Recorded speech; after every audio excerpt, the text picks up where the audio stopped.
Minamahal ko si Yahweh, pagkat ako'y dinirinig niya ako sa dalangin ko at hibig. Ako'y kanyang dinirinig tuwing ako'y tumatawag. Kaya nga't habang buhay ako'y sa iyo lagi tatawag. Tayo po'y manalangin. Pinupuri at pinapasalamatan ka namin, Panginoon, sa oras na ito. Salamat sa pribilehiyo na muli pinagkaloob mo sa amin upang ikaw ay patuloy naming sambahin at papurihan sa aming kalagitnaan. Gawin mo po kami, Panginoon, na karapat-dapat sa pag-alaala ng iyong kadakilaan. Pangunahan mo po kami at maitaas ka sa aming kalagitnaan. Ito ang aking dalangin sa makapangyarihang pangalan ni Jesus. Amen.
Ang handog ko sa dambana ay inumin na masarap, bilang aking pagkilala sa ginawang pagliligtas.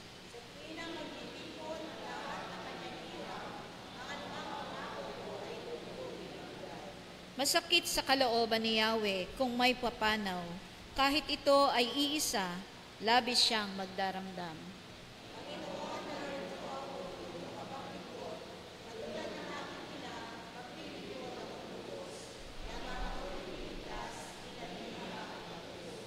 Ako ngayon maghahandog ng haing pasasalamat. Ang handog kong panalangin sa iyo ko ilalagak. Kapag magsasama-samang lahat ng iyong hirang sa templo sa Jerusalem, ay doon ibibigay ang anumang pangako kong sa iyo ay binitiwan.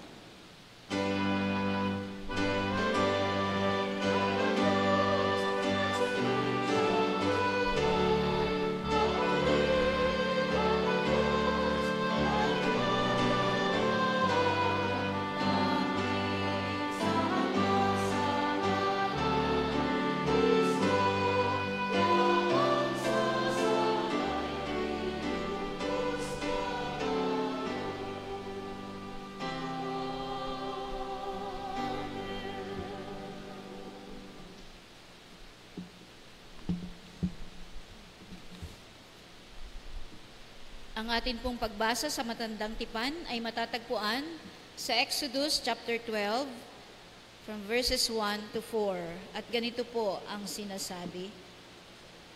Sinabi ni Yahweh kila Moises at Aaron sa Ehipto, mula ngayon, ang buwang ito ang siyang magiging unang buwan ng taon para sa inyo.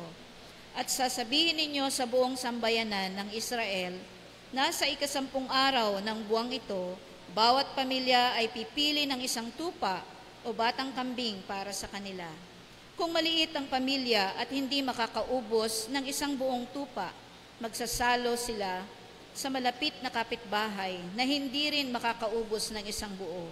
Ang dami na magsasalo-salo sa isang tupa ay ibabatay sa dami ng makakain ng bawat isa.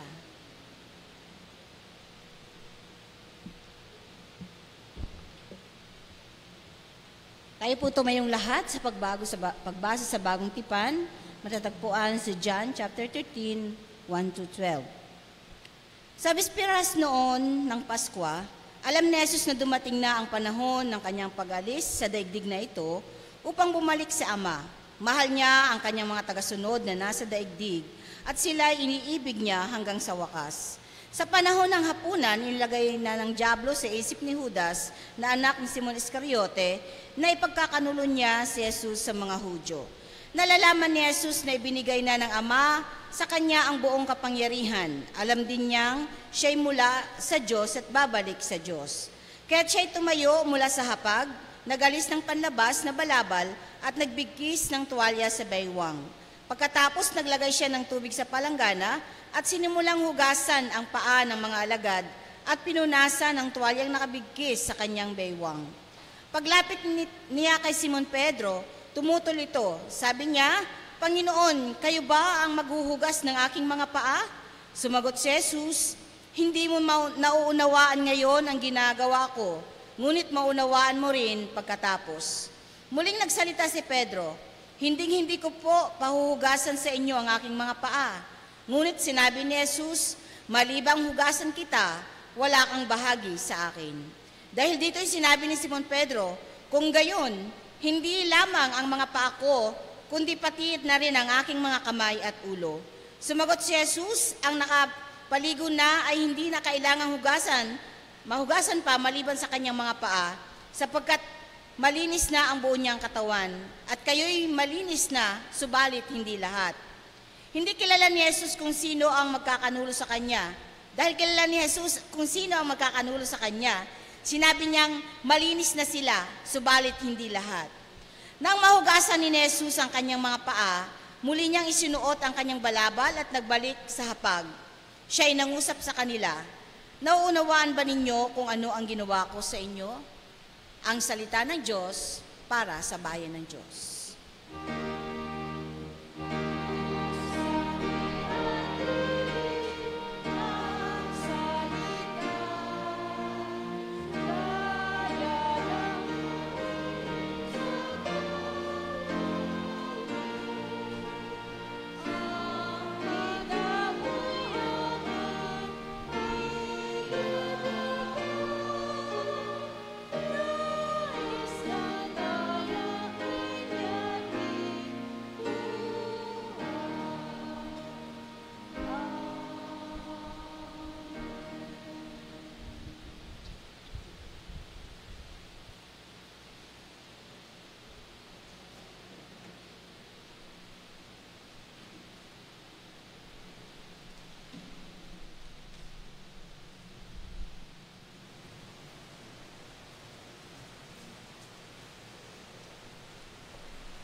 Salamat po aming koro sa mensahe ng awit. Kailan nais ni Jesus na alalahanin siya? Birthday o death day? Hello? Kailan nais ni Jesus na alalahanin siya? Birthday o death day?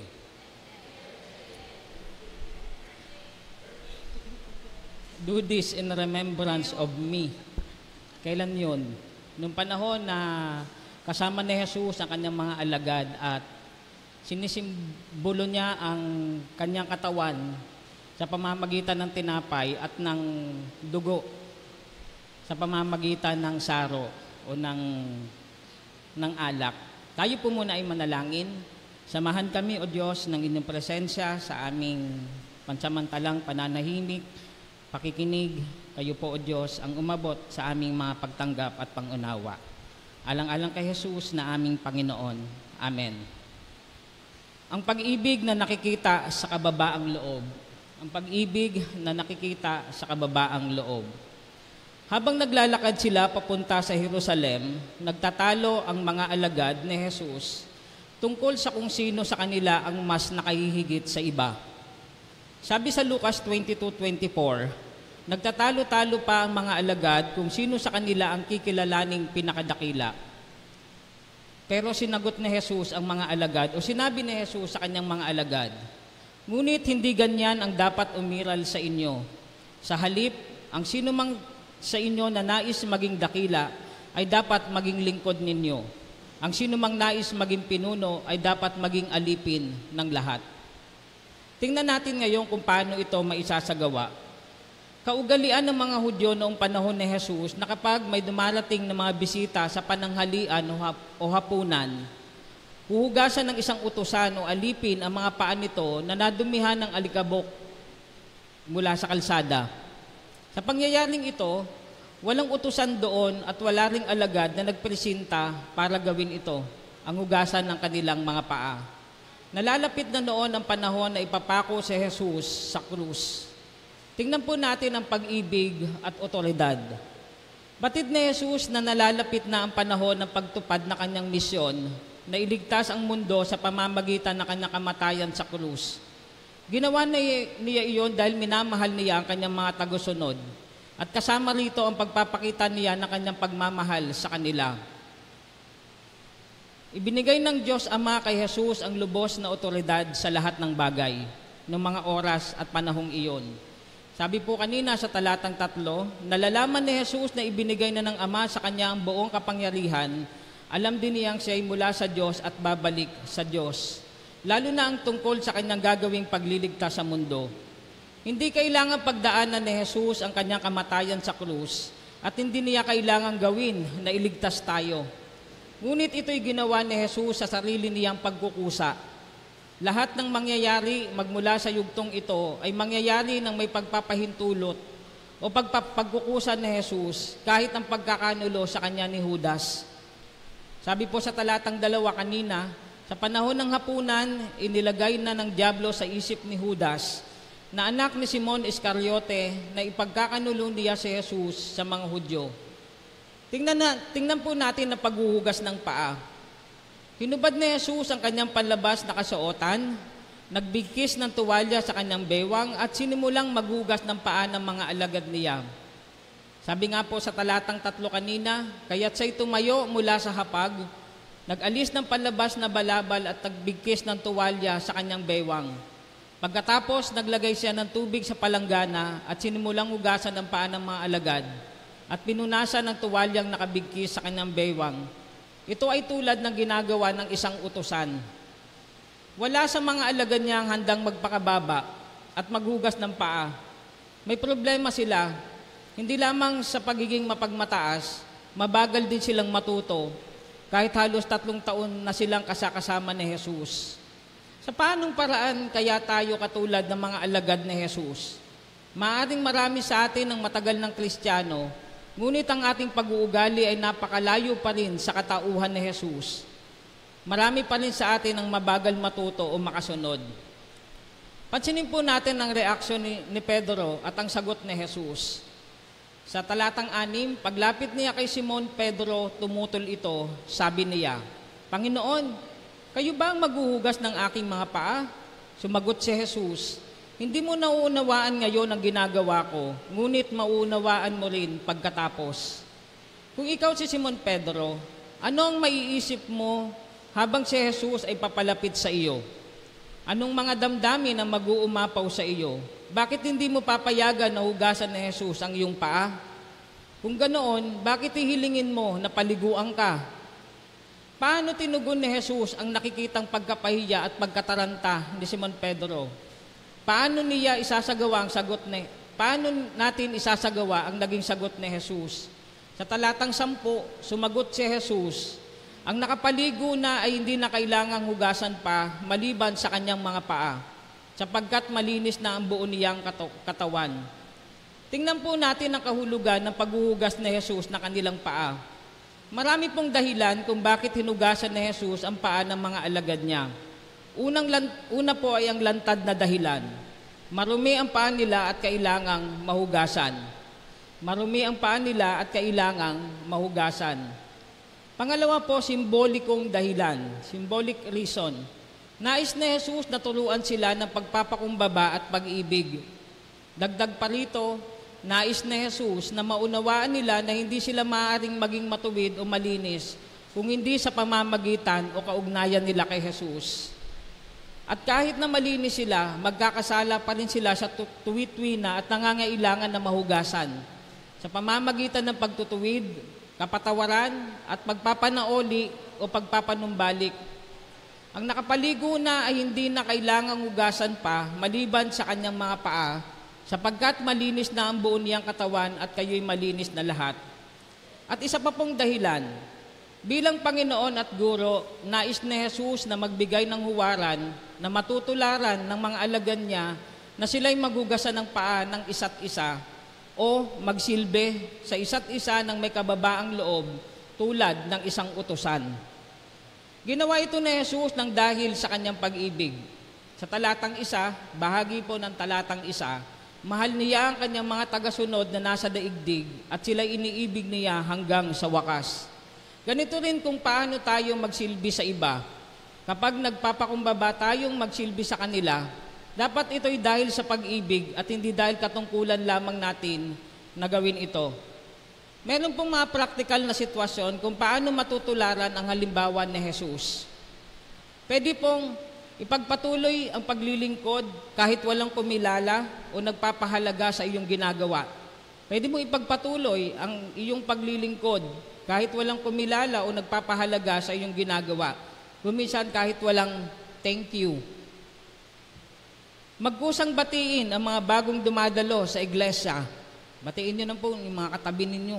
Baka tuwing linggo, yan at yan pa rin ang lagi ninyong katabi. Batiin naman po natin yung mga katabi po natin. O yung mga hindi po natin nababate, batiin din po natin. Tanggapin ng maluwag sa loob ang pagwawasto ng iba o pagtutuwid ng iba at magsorry sa kanila kung alam mong ikaw ang may pagkakamali. Ulitin ko po, tanggapin ng maluwag sa loob ang pagwawasto o pagtutuwid ng iba at magsorry sa kanila kung alam mong ikaw ang may pagkakamali. Mahalin ang sa tingin mo ay hindi kaibig-ibig. Marami pa po. Mahalin ang sa tingin mo ay hindi kaibig-ibig. Marami pa pong pwede nating gawin bilang pagpapakumbaba. Ang ating Panginoon mismo ang nagpakita ng halimbawa na dapat nating tularan. Pagpapakita ng pagmamahal sa pamamagitan ng pagpapakumbaba. Sino mang nais maging dakila ay dapat na maging tagapagsilbi ng lahat. Sino mang nais maging dakila ay dapat na maging tagapagsilbi ng lahat. Sa pangalan ng Ama at ng Anak at ng Banal na Espiritu. Amen. Mga kapatid, ito po yung kaganapan ng simbolo ng paghuhugas ng ating mga paa. Habang hinuhugasan po ang ating mga paa ng mga kapwa ko manggagawa, alalahanin natin na ito ang simbolo ng kapakumbabaan at ang pagpapatuloy na paglilingkod sa ating Panginoon.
Mga kapatid, tayo na po sa ating agape meal.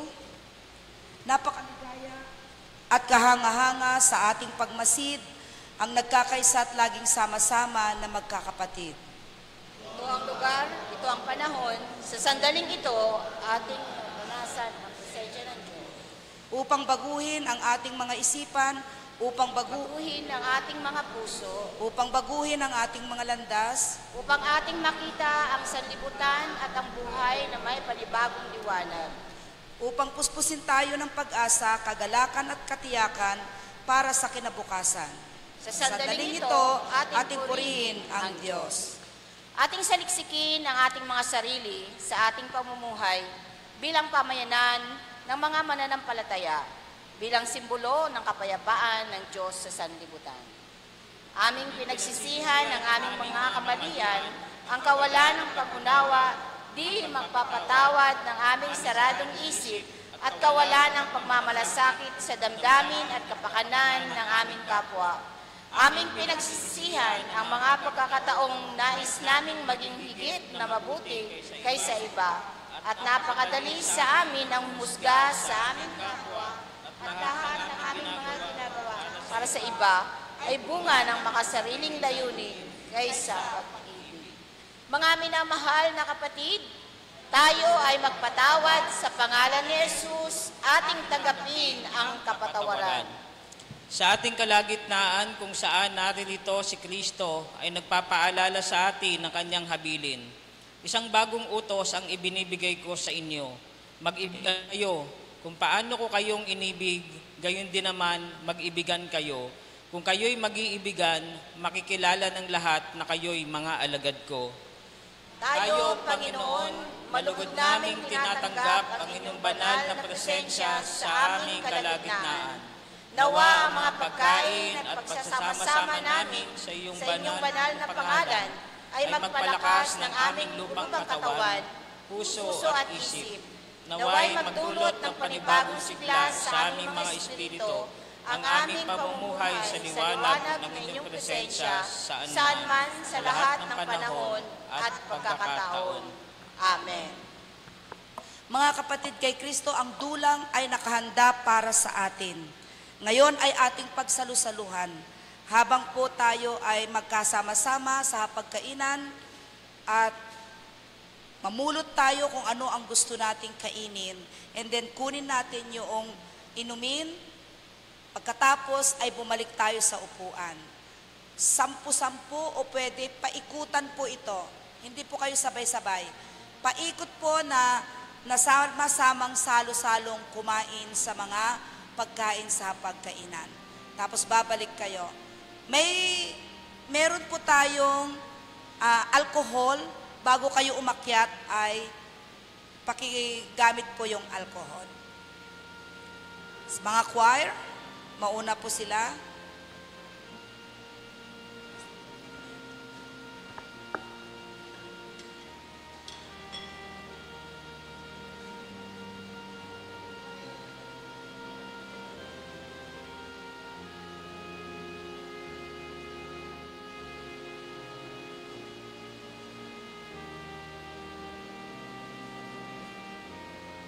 Pulutin niyo po kung ano ang gusto niyong kainin.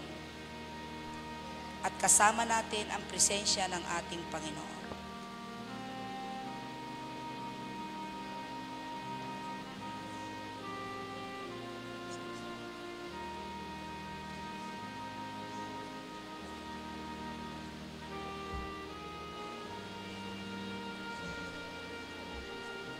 Tanggapin ninyo ang biyaya ng Diyos sa pangalan ng Ama, Anak at ng Banal na Espiritu. Amen.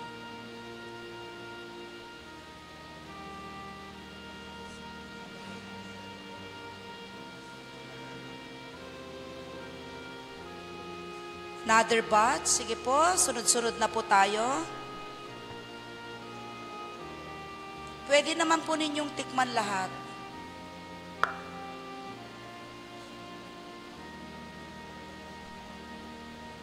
Ang pagdulog ng dulang ng ating Panginoon ay isang bahagi ng pagkakaisa sa hapagkainan.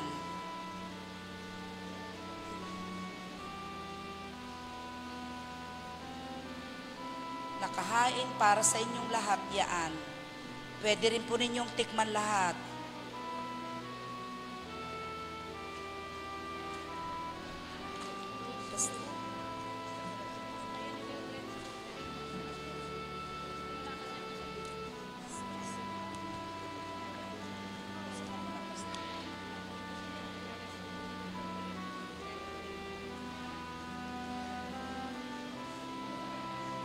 Ang biyaya ng Panginoon ay inyong tanggapin.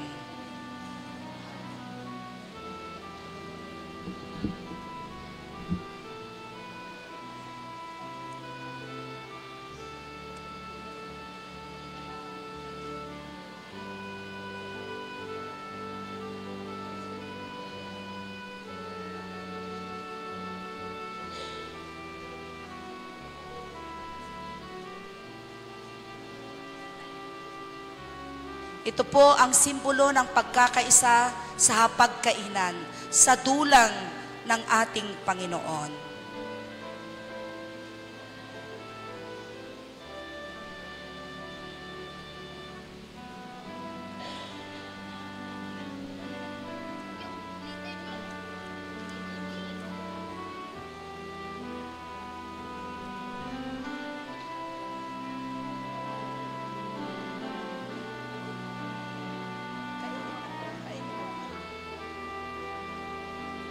Pwede pong tikman lahat.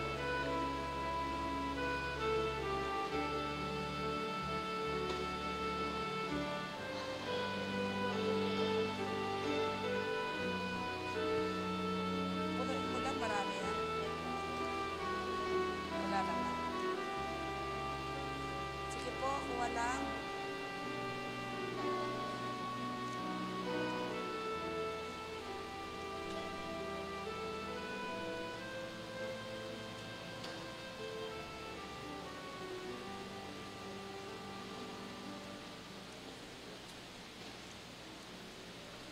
Ito pa po.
Tayo manalangin. O dakilang Diyos, ang dulang na iyong inihanda para sa amin, ang nagkakaisang mananampalataya na kumain at salo-salo, o Diyos, ang iyong presensya, ang iyong banal na espiritu ang siyang aming naranasan. Na sa huling sandali ng iyong buhay, ay nagkaisa ang iyong mga alagad. Itinipon mo kami upang maranasan din namin ang presensya ng Diyos nang ibinigay niya ang kanyang bugtong na anak. At upang kami naman, Panginoon, sa pagkainan, sa dulang na ito, ay naalala namin, minsan pa si Kristo ay nakibahagi sa buhay ng kanyang mga alagad, magpasa hanggang ngayon. Patawarin mo kami sa aming mga kasalanan, Ito po, O Diyos, ang aming dalangin. Amen, at amen.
Patuloy kaming nagpupuri at nagpapasalamat sa iyong mga biyaya at paghahagad namin, Panginoon, na maranasan muli ang alalahanin ang iyong paghihirap para sa amin. Sa ganitong diwa, narito po ang mga biyaya na aming nalikom. Pagpalain mo nga ito, Panginoon, at patuloy na magamit para sa pangangailangan ng mga manggagawa sa aming retired workers, O God. Sa iyo namin binabalik ang lahat ng ito sa tanging pangalan ni Jesus. Amen.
Panginoong Diyos, sa panimula ng aming pagmumuni-muni sa gabing ito, sa araw na ito, na kung saan, O Diyos, ang lahat ng aming ginawa,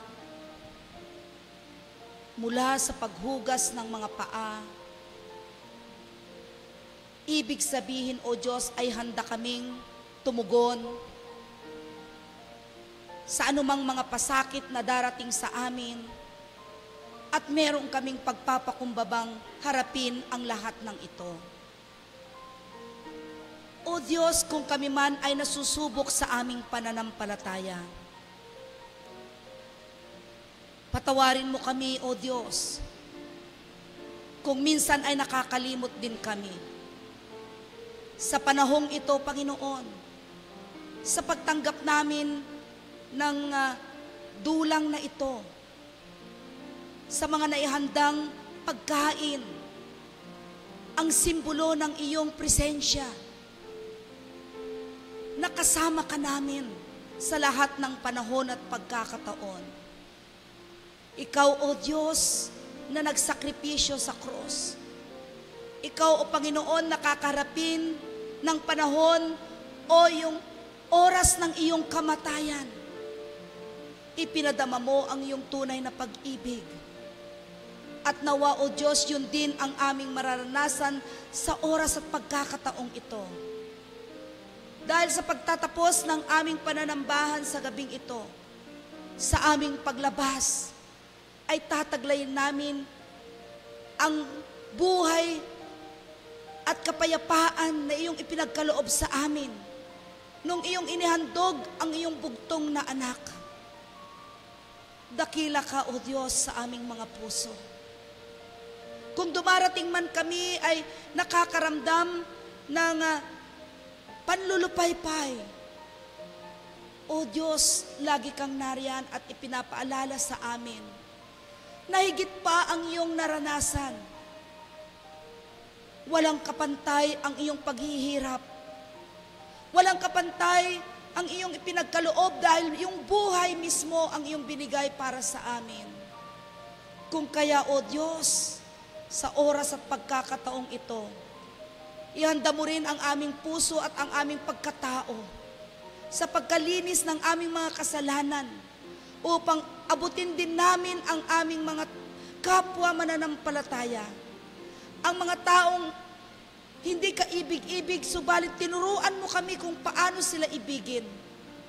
Sa pamamagitan, O Diyos, ng paghandog mo ng iyong buhay, kaya rin namin, O Diyos, gamitin ang aming buhay kung kami handang magpagamit sa iyo at tulungan mo kaming magampanan ang lahat ng aming mga tungkulin. Magampanan ang iyong ipinagkatiwala sa amin bilang iyong mga tinawag na iyong mga lingkod sa iyong ubasan. Salamat, O Diyos, sa pagsalo-salong ito. Salamat, O Panginoon, sa paglilinis at kapakumbabaan ng simbolo ng paghuhugas ng aming mga paa.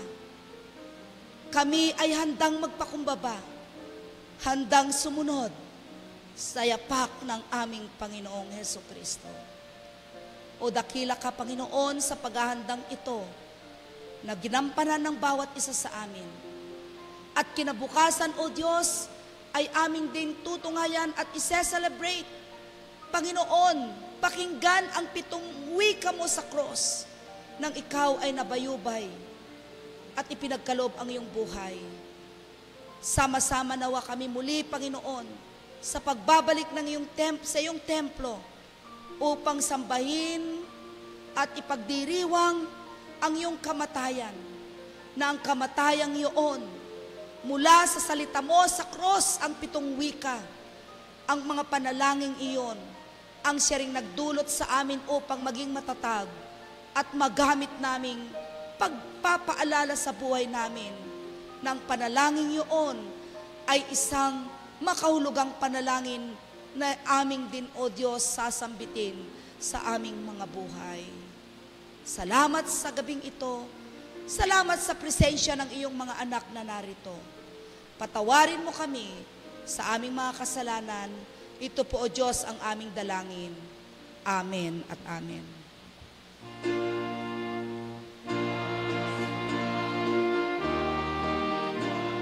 Makapangyarihan ang dugo, lapit sa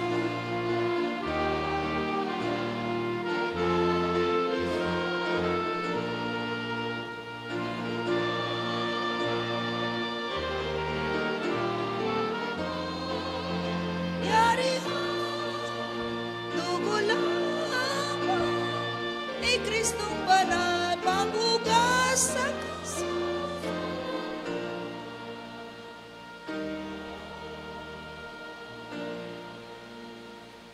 Ang pagtatapos ng ating pananambahan sa ating paglabas ay tahimik tayong manalangin at damhin ang presensya ng ating Panginoon sa pamamagitan ng kanyang banal na Espiritu. Ang kapayapaan nawa ng Diyos ang siyang mag-iingat sa inyong mga puso at isipan sa pagkakilala at pag-ibig ng Diyos na kanyang bugtong na anak na ating Panginoong Hesukristo, na siyang nagbigay sa atin ng pag-asa. Ang pagkakaloob nawa niya ng kagalakan at kapayapaan sa pananalig ay sumagana kayo sa pag-asang ipinagkaloob ng Diyos sa pamamagitan ng makapangyarihang Espiritu Santo. Amen.